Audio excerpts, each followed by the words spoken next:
A Recompensa da Honra, por John Bevere. Capítulo 2. Recompensa parcial e nenhuma recompensa. Nazaré esperava com ansiedade a prometida manifestação do Messias. Na comunidade judaica estava prevenida e de sobreaviso porque aquele era o tempo em que ele deveria surgir. Eles não eram diferentes dos cristãos do nosso dia, pois a maioria sabe que estamos vivendo o período que precede a sua segunda vinda. Jesus disse que conheceríamos a estação ou a geração, mas não o dia e a hora. Portanto, não há motivos para acharmos estranho que os israelitas conhecessem um tempo da sua primeira vinda. Daniel descreveu o espaço de tempo em seus escritos em que isso se daria, e os mestres da lei disseram aos magos onde encontrar o menino Jesus. Eles sabiam que o tempo havia chegado, mas quando o Messias foi revelado em seu meio, vemos uma reação estarrecedora. Não pôde fazer ali nenhum milagre, senão curar uns poucos enfermos, impondo-lhe as mãos. Marcos 6:5. Observe as palavras, não pôde fazer ali nenhum milagre. Há alguns anos, lendo a passagem acima, fiquei assustado com essa expressão. Pensei, espere um instante. Aqui não diz que ele não quis fazer ali nenhum milagre, mas em vez disso, especifica que ele não pôde fazer ali nenhum milagre. Se o versículo do livro de Marcos indicasse que Jesus não quis, eu não teria pensado nele uma segunda vez, porque se trataria da vontade de Jesus. No entanto, não pôde fazer. Significa que ele não estava retendo nada. Em vez disso, foi contido. Este ponto é enfatizado e esclarecido também em outras versões. A Bíblia Amplificada, por exemplo, traz: ele não foi capaz de fazer. A nossa pergunta passa a ser: por que Jesus não pôde fazer nenhuma obra poderosa em Nazaré? O que o impediu? Ele realizou grandes milagres em outras cidades. Cegos viam, ouvidos surdos eram abertos, aleijados de repente começavam a andar, mortos se levantavam. Isso é apenas uma amostra do que foi registrado. Com frequência lemos nos evangelhos que ele curou toda espécie de doenças e enfermidades. Qual foi a diferença? Porque apenas alguns enfermos receberam a cura naquela cidade. A resposta se encontra nos versículos precedentes, mais precisamente nas palavras do povo de Nazaré. De onde vêm essas coisas? Que sabedoria é essa que lhe foi dada? E como se fazem tais maravilhas por suas mãos? Não é esse o carpinteiro, filho de Maria, irmão de Tiago, José, Judas e Simão? E não vivem aqui entre nós suas irmãs? E se escandalizavam nele. Jesus, porém, lhe disse: não há profeta sem honra, senão na sua terra, entre os seus parentes e na sua casa. Marcos 6, versículo 2 a 4. O que está acontecendo? Vamos ver. Jesus volta à cidade onde havia crescido e costumava juntar-se ao povo de Deus quando se reunia aos sábados. Toda a comunidade estava na sinagoga quando de repente Jesus se levantou e deu a seguinte passagem: o Espírito do Senhor está sobre mim, porque ele me ungiu. A multidão sabia o que estava por vir. Aquelas eram palavras familiares. Eles haviam ouvido essas palavras em Isaías inúmeras vezes. Era um dos principais livros proféticos que falavam sobre a vinda do Messias. Não seria diferente do que se hoje alguém levantasse e começasse a ler a respeito das bem-aventuranças ou a oração do Pai Nosso. Nós saberíamos o que viria a seguir. Jesus continuou: para evangelizar os pobres, para curar os quebrantados de coração, para proclamar libertação aos cativos e restauração da vista aos cegos, para pôr liberdade os algemados, para proclamar o ano aceitável do Senhor. Até aquele instante, havia somente um ponto que precisava ser tratado na mente daqueles cidadãos. Por que aquele homem sem preparo da localidade estava lendo as Escrituras e não o experiente rabino? Mas, de repente, a bomba é lançada. Jesus enrola o pergaminho e anuncia: hoje se cumpriu a escritura que acabais de ouvir. Depois prossegue falando das grandes e poderosas obras realizadas nas outras cidades e encerra com uma forte mensagem profética. O quê? Esse cara é real? Estamos ouvindo direito? Ele realmente está dizendo que é aquele sobre quem Isaías profetizou? Que ridículo! Que loucura! Totalmente incrédulas, as pessoas começam a falar entre si: Esse é Jesus? O que afinal de contas ele está fazendo? O que ele está dizendo? Posso imaginar uma mãe exclamando: Não pode ser! Ele frequentou a aula de estudo de Torá junto com meu filho. Estupefata, uma outra acrescenta: A família dele mora aqui do lado. Ele brincava com Benjamin. Outros podem ter tido lembranças mais atuais. Ele construiu a mesa onde comemos todas as noites, fez nossas cadeiras. Esse homem é o filho do carpinteiro. O que ele quer dizer com o Espírito do Senhor está sobre mim? Quem ele pensa que é? Hoje, talvez, protestássemos dizendo: Ele jogava futebol com meu filho, ou ele estava na aula de matemática com minha filha. Eles haviam formado uma imagem mental de como o Messias viria a partir da compreensão que tinham do Antigo Testamento. Eis outra passagem conhecida de Isaías. Porque um menino nos nasceu, um filho se nos deu, o governo está sobre os seus ombros, para que se aumente o seu governo e venha paz sem fim sobre o trono de Davi e sobre o seu reino, desde agora para sempre. Isaías 9, de 6 a 7. Aqueles cidadãos estavam aguardando um grande rei, alguém que seria tanto um sábio sobrenatural quanto um conquistador poderoso. Ele os libertaria rapidamente da opressão romana e os estabeleceria como uma nação sem igual. Ele recuperaria o trono de Davi e reinaria para todo sempre. Mas quando Jesus veio como um deles, criado nas suas escolas, rindo pelas suas ruas, construindo móveis domésticos e cercado pela máfia, os coletores de impostos, e por prostitutas, eles foram pegos de surpresa. Não conseguiram entender. Espere um pouco, gritavam por dentro e por fora. Não era assim que esperávamos que o Messias viesse. As pessoas daquele vilarejo não perceberam que deveria levar alguns milhares de anos entre a declaração "Um filho se nos deu" e a concretização e manifestação física total de "para que se aumente o seu governo e venha paz sem fim, desde agora e para sempre". Este incidente, juntamente com outros, revela ao longo das Escrituras uma verdade que é difícil de captar. Muitas vezes Deus irá nos enviar o que precisamos em uma embalagem que não queremos. Por quê? Para que saibamos que Ele é Deus e nós não podemos criticá-lo. Não podemos buscar respostas simplesmente usando a nossa mente. Precisamos buscá-lo e a sua provisão com o nosso coração. As Escrituras não podem ser interpretadas a partir da nossa compreensão humana limitada. É preciso haver um sopro do Espírito de Deus. Somente Ele dá conselhos sábios e a aplicação correta. Um contraste absoluto.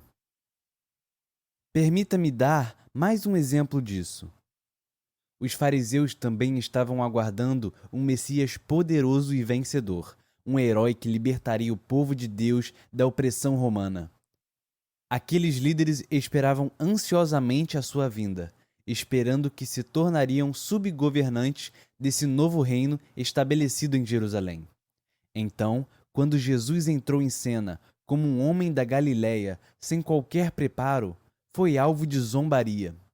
Ele não se encaixava de modo algum na imagem que tinham do Messias. Em um dos muitos interrogatórios que lhe fizeram, está registrado o seguinte: interrogado pelos fariseus sobre quando viria o reino de Deus, Jesus lhe respondeu: Não vem o reino de Deus com visível aparência, nem dirão, ei-lo aqui ou lá está, porque o reino de Deus está dentro de vós. Lucas 17, 20 e 21. Novamente, aqueles fariseus estavam se referindo à profecia de Isaías como se o reino do Messias fosse terreno. Também procuravam um Messias baseado na sua interpretação mental das Escrituras, em vez de confiarem na direção do Espírito de Deus.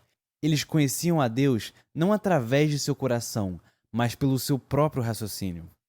Em contraste, vamos dar uma olhada em outro homem que também estava aguardando pelo Messias. O nome dele era Simeão.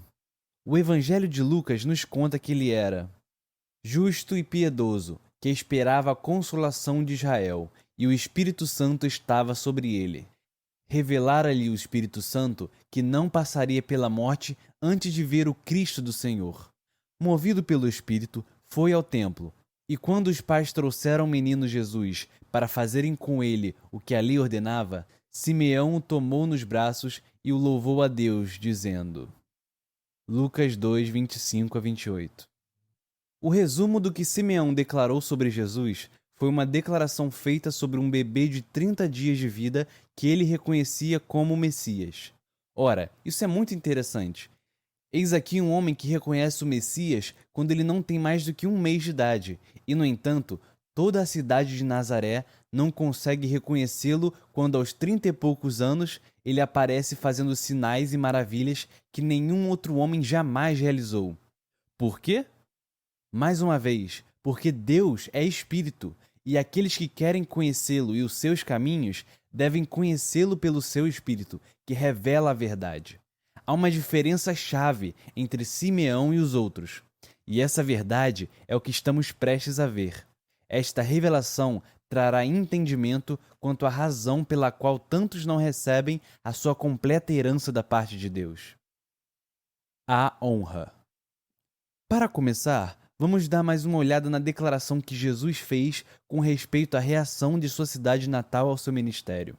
Ele disse: Não há profeta sem honra, senão na sua terra, entre os seus parentes e na sua casa. A palavra-chave aqui é honra. Eles não o honraram. A palavra grega para honra é time. Fiz um estudo profundo dessa palavra e das palavras estreitamente relacionadas a ela. Consultei diversos dicionários de grego, comentários e outros livros contendo estudos do original grego. Também tive longas conversas com 2 homens que falam grego fluentemente. Um deles mora na Grécia e sua família agora é formada por 4 gerações de ministros. O outro é um ministro que mora na Grã-Bretanha. As definições que vou dar a seguir são uma combinação de toda a informação que recebi dessas fontes. A definição simplista e literal de time, honra, é valorização. Quando se fala a palavra time a um grego, ele pensa em algo valioso, precioso, de peso, tal como ouro. Pense nisso. Você não coloca ouro na sua gaveta de quinquilharias. Em vez disso, você separa para ele um lugar de honra.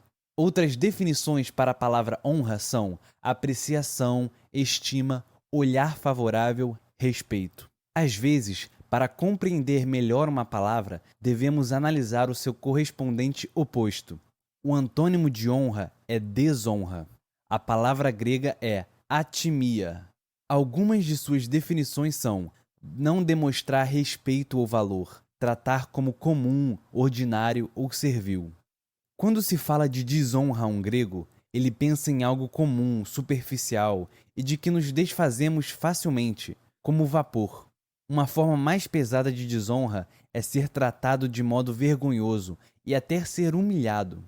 Observando meu estudo, baseado em dicionários e comentários gregos, descobri que a honra pode ser demonstrada com uma atitude, uma palavra e até um pensamento, mas toda verdadeira honra tem origem no coração. É por isso que Deus diz: visto que esse povo se aproxima de mim e com a sua boca e com seus lábios me honram, mas o seu coração está longe de mim, e o seu temor para comigo consiste só em mandamentos de homens. Observe que Deus diz: o seu temor para comigo. A verdadeira honra é o fluir de um coração que teme a Deus. Esse assunto é importante e o discutiremos num capítulo mais adiante. Jesus disse que aqueles homens e mulheres de Nazaré sonegaram-lhe a honra. Os populares de sua cidade natal não o trataram como uma pessoa valiosa e preciosa, não o reconheceram como alguém enviado divinamente até eles para cumprir a vontade de Deus. Em vez disso, viram um homem normal, um garoto local comum que estava de pé diante deles. Jesus foi impedido de fazer qualquer obra poderosa. Não houve nenhum acontecimento notável. Possivelmente algumas dores de cabeça, casos de artrite ou dores nas costas tenham sido curados. Pense nisso. Jesus, o Filho de Deus, o Filho do homem, plenamente cheio do Espírito de Deus, é enviado para curar os enfermos e todos os que são oprimidos pelo diabo, mas não pode cumprir essa comissão Não porque não seja a vontade de Deus que todos recebam a cura naquela cidade, mas porque eles o restringem, retendo-lhe a honra. Tratam-no como um habitante local comum, portanto, recebem uma honra parcial muito pequena, que é somente alguns dos enfermos que são curados. Nenhuma recompensa. Nos evangelhos, encontramos outro incidente, ocorrido numa casa onde Jesus ensinava uma multidão de mestres e professores das Escrituras. Aqueles ministros haviam saído de todas as cidades da Galiléia e da Judéia para ouvi-lo. Lemos: "E o poder do Senhor estava com ele para curar." Observe a expressão "para curar." Ela se refere definitivamente aos que o ouviam. Agora, deixe-me declarar uma verdade. Deus nunca desperdiça nada. Isso mesmo. Leve em conta as vezes em que Jesus alimentou os 4.000 e de outra vez os 5.000. Em ambos os casos, ele deu instruções estritas para que se recolhesse todas as sobras a fim de que se nada perdesse. O que muitos de nós teríamos jogado fora ou colocado na lata de lixo, ele recolheu. Você pode ver esse mesmo padrão através de toda a Bíblia no modo de Deus agir. Ele nunca desperdiça nada. Então, se o poder do Senhor estava presente para curar os fariseus e doutores da lei, isso significa que havia pelo menos um, e muito provavelmente vários, que precisavam ser curados. Digo isso por experiência própria. Vamos trazer o fato para o presente. Reúna algumas centenas de pessoas numa sala, e em um grupo desse tamanho haverá pelo menos uma dúzia, e muitas vezes mais que isso, com algum tipo de indisposição ou dor. O poder de Deus está ali para curá-las, mas nenhuma delas recebe a cura. Mais tarde, alguns homens trouxeram um amigo paralítico sobre uma maca. Depois de não conseguirem entrar pela porta da frente, porque a casa estava superlotada, eles tentaram um outro caminho. Em vez de desistirem, foram para o telhado da casa, arrancaram as telhas e fizeram descer o paralítico até o meio onde estava Jesus. Então lemos: "Vendo-lhes a fé, Jesus disse ao paralítico: Homem, estão perdoados os teus pecados." E os escribas e fariseus arrazoavam, dizendo: Quem é esse que diz blasfêmias? Quem pode perdoar pecados senão Deus? Observe que Lucas escreve que os fariseus arrazoavam, dizendo: Vamos investigar um pouco mais fundo. Será que aqueles líderes sussurraram aos seus companheiros que estavam sentados próximos a eles? Será que se reuniram em pequenos grupos e discutiram entre eles a declaração de Jesus? A fim de trazer esclarecimento, precisamos consultar o relato de Mateus. Ele escreveu que os escribas diziam consigo. Então vemos que aqueles mestres desonraram a Jesus apenas com os seus pensamentos. Eles falaram consigo mesmos. Não falaram em voz alta, dizendo palavras críticas, depreciativas ou indecorosas. Antes, opuseram-se ao mestre somente em pensamento. Marcos também registrou que eles arrazoavam em seu coração. Veja a resposta de Jesus aos pensamentos deles. E Jesus, percebendo logo por seu espírito que eles assim arrazoavam, disse-lhes: Por que arrazoais sobre essas coisas em vosso coração? Qual é mais fácil? Dizer ao paralítico: Estão perdoados os teus pecados? Ou dizer: Levanta-te, toma o teu leito e anda? Ora, para que saibais que o Filho do Homem tem sobre a terra autoridade para perdoar os pecados, disse ao paralítico: Eu te mando, levanta-te, toma o teu leito e vai para a sua casa. Marcos 2, de 8 a 11. Imediatamente o paralítico se levantou, tomou o seu leito e saiu da casa diante dos olhos de todos os ministros. A Bíblia registra que aqueles pregadores e mestres ficaram muito admirados e glorificaram a Deus, dizendo: Jamais vimos coisa assim. Todos ficaram admirados, mas nenhum deles foi curado. Eles não receberam nenhuma recompensa porque desonraram a Jesus simplesmente devido ao modo de pensar. Naquele incidente, não pensaram suas atitudes nem palavras, mas os pensamentos não pronunciados. Lembre-se, a honra ou a desonra podem ser demonstradas em atos, palavras ou pensamentos, mas toda verdadeira honra tem origem no coração. Muitos daqueles fariseus, mestres da lei e escribas já tinham desenvolvido um padrão de desonra com relação a Jesus. Eles o haviam desprezado, zombado dele e tentado muitas vezes envergonhá-lo publicamente. Está escrito: os escribas e fariseus observavam-no, a fim de acharem de que o acusar. E novamente lemos: observando-o, subornaram emissários que se fingiam de justo para verem se o apanhavam em alguma palavra. Estes são apenas alguns relatos entre muitos. Como você pode ver, aqueles homens foram além da atitude de reter a honra. Eles chegaram ao ponto de tratar Jesus com desonra. Os habitantes de Nazaré retiveram a honra e receberam uma recompensa pequena ou parcial. Os fariseus desonraram a Jesus por meio de seus pensamentos e não receberam nenhuma honra. Agora, vamos examinar aqueles que receberam o pleno galardão e verificar se existe alguma relação com o princípio de honra.